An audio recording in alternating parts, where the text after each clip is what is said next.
The war ended in silence, not cheers. Across the red stars of the outer reach, the Dragon Emperor's fleet folded space and vanished. No songs were sung. No banners were raised. The Emperor had returned early, months before anyone expected him. His name was Draken, ruler of the Draconic Imperium. To many worlds he was a living god, ancient, feared, and undefeated. To his soldiers he was fire and law. To his enemies he was the last thing they ever saw. But today Kale returned alone. His flagship broke through the clouds of Aurelian Prime, the imperial capital world. Golden towers pierced the sky like dragon claws. The palace waited, calm and proud, exactly as he had left it. Or so he thought. Inside the landing bay, metal doors sealed behind him with a deep echo. The air smelled different. Clean. Warm. Human. Kale paused. Humans were rare in the inner palace. Weak bodies. Short lives.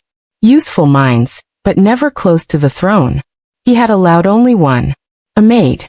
A human woman assigned to keep his private chambers in order while he was gone. Kale did not remember approving that. His boots echoed as he walked through the long halls. Marble floors reflected his tall form. Horns curved back, eyes glowing faint gold. Dark armor still marked by war. Every step felt heavy, but not from battle. Something was wrong. The palace was alive. Soft lights glowed along the walls. Not the cold white light of the Imperium, but warm amber tones. Plants, real ones, lined the halls. Green leaves. Flowers. Kale frowned. These were not here, he muttered. He reached the doors to his private wing. The massive doors slid open at his presence. And then, he stopped. Music. Soft. Slow. Human. It drifted through the air like a quiet heartbeat. Kale stood frozen. No one played music here. Ever. His senses sharpened. He smelled food. Fresh bread. Sweet spices. He heard humming. Low, gentle, careless. Someone was inside his chambers. Kale's hand moved to the hilt of his blade. Silently, the Dragon Emperor stepped forward. The main chamber had changed. Drapes of deep blue fabric hung beside the windows. A table stood near the center, set neatly with simple dishes. A small light flickered, real fire, not plasma. And near the window stood a human woman. She had her back to him. She wore plain clothing, sleeves rolled up, dark hair tied loosely. In her hands was a small cloth. She was cleaning one of his ancient relics, a crystal orb older than most stars.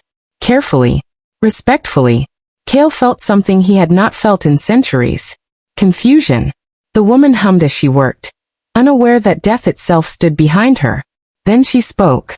Dust again, she said softly. You really should let someone open the windows more often.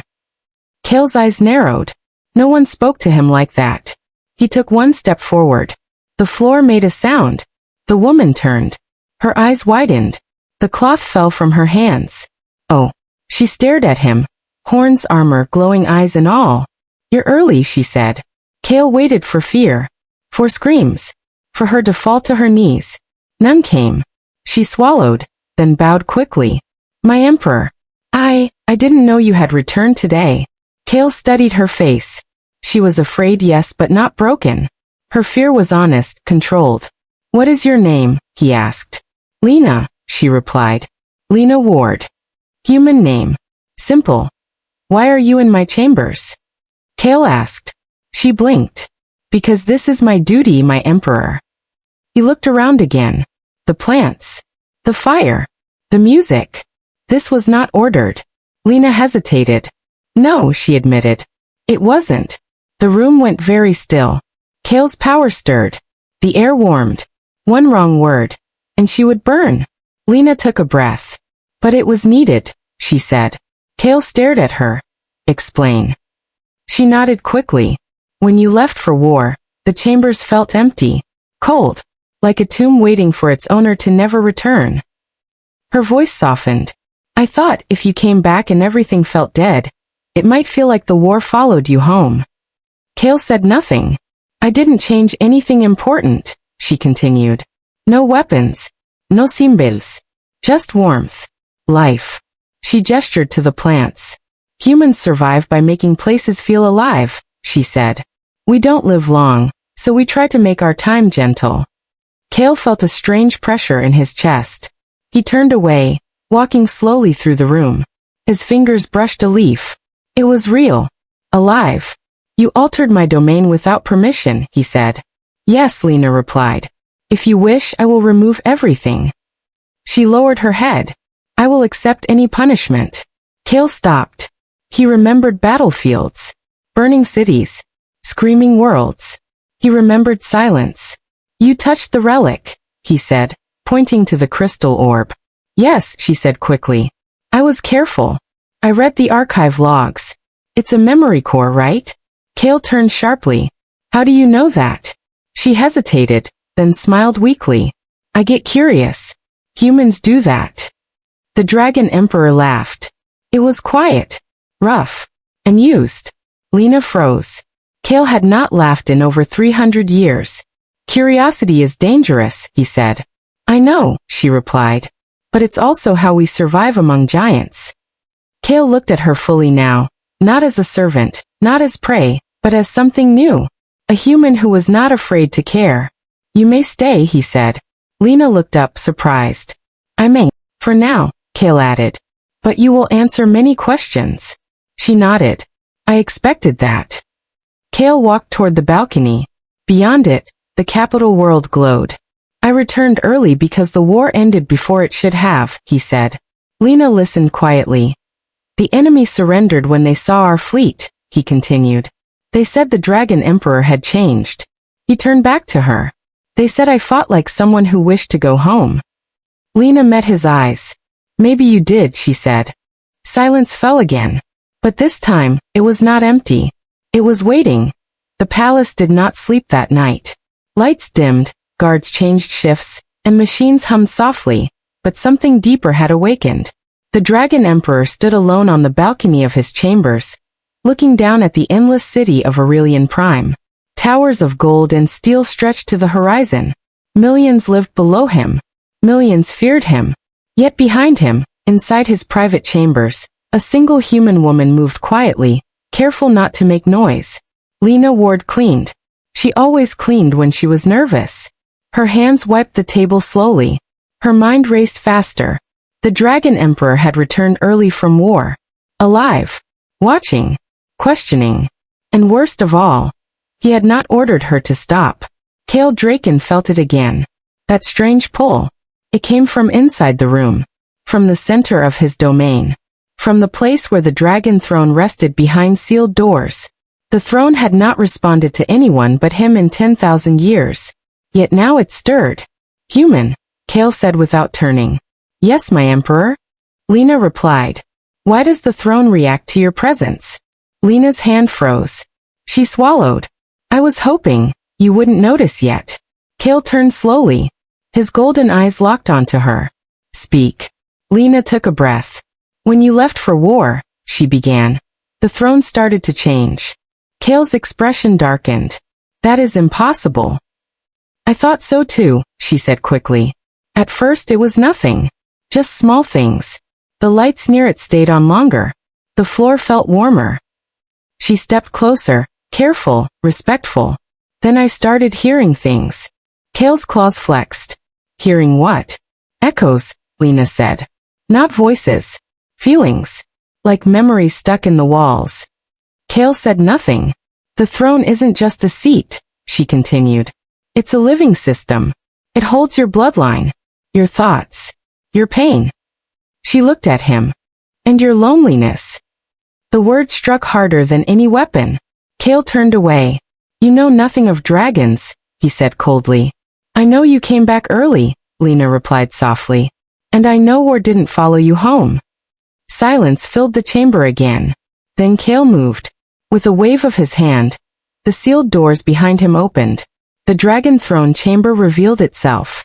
The throne stood at the center, vast, ancient, carved from star-forged stone and dragon bone. Runes glowed faintly along its arms. Power slept within it. Lena's breath caught. Even after months of seeing it from afar, standing this close made her knees weak. You should not be here, Kale said. I know, she whispered. Yet the throne reacted. Its runes brightened. The air warmed. Kale felt it clearly now. The throne was responding to her. Explain, he demanded. Lena stepped forward slowly. I didn't mean to, she said. I swear. At first, I just talked while I cleaned. Humans do that when they're alone. She smiled sadly. I told the room about my day. About missing home. About being scared. She looked at the throne. And one day it answered. Kale's eyes widened. In what way? It pulsed, Lena said. Softly. Like a heartbeat. Kale felt a memory rise, his first time sitting on the throne as a child. The fear. The pressure. The silence. No heartbeat. I think, Lena continued. The throne remembers what you forgot. Kale clenched his fist. Careful. You rule an empire, she said. But you live like you're already dead. The runes flared brighter. The throne agreed. Kale stared at it in disbelief. The throne feeds on draconic will, he said. On dominance. On fire. Yes, Lena replied. But it also feeds on purpose. She stepped closer still. The throne did not reject her. When you left for war, she said. You fought because it was expected. Not because you believed. Kale felt exposed. I cleaned, Lena said, voice steady now. But I also listened. I listened to what this place needed.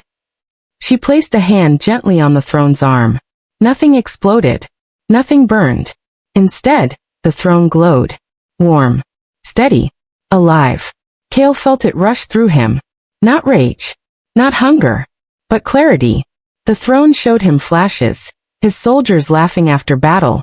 Worlds rebuilt under his rule. Children born without fear. And one human woman, standing alone in his chambers, refusing to let his home become a tomb. Kale staggered back a step. What are you? He asked quietly. Lena pulled her hand away and bowed deeply. Just human, she said. That's the problem. And the gift. The throne dimmed, satisfied. Alarms suddenly echoed through the palace. Red lights flashed. Kale's head snapped up. Report, he commanded. A guard's voice echoed through the chamber. Emperor. High Council ships have entered orbit, unannounced. Kale's expression hardened. The High Council. They were not happy about his early return. They felt it, Lena whispered. The throne. Yes, Kale said. And they will fear it. He looked at her again, not as a maid, not as a weakness, but as a catalyst. You have changed something ancient, he said. I was just trying to help, Lena replied. Kale stepped toward her. From this moment, he said, you are no longer a servant. Her eyes widened. My emperor. You will remain at my side, he continued. As an observer. An advisor. The palace shook as council ships descended. Because the empire is about to be tested, Kale said. And you, he added, may be the reason it survives.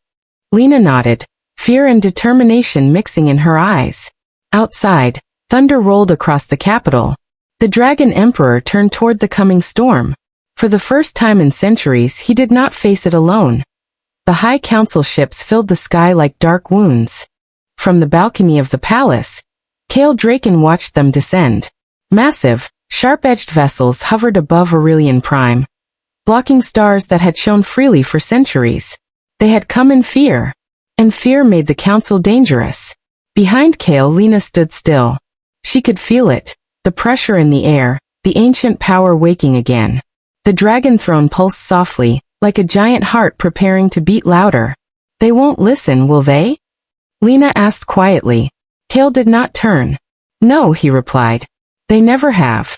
The doors to the throne chamber opened fully as the High Council arrived. 12 figures entered, each wearing armor marked with old draconic symbols. Their horns were larger, their eyes colder. Tradition carved into flesh. They bowed, but not deeply. Dragon Emperor, the lead counselor said. You returned early. So I did, Kale answered. You broke the war cycle, another counselor added. The enemy was not erased. They surrendered, Kale said. There is a difference. Murmurs spread through the chamber. Then the lead counselor's gaze shifted. To Lena. Silence fell. A human, he said slowly. Inside the throne chamber. Kale stepped forward. She stands under my authority. That authority flows from the throne.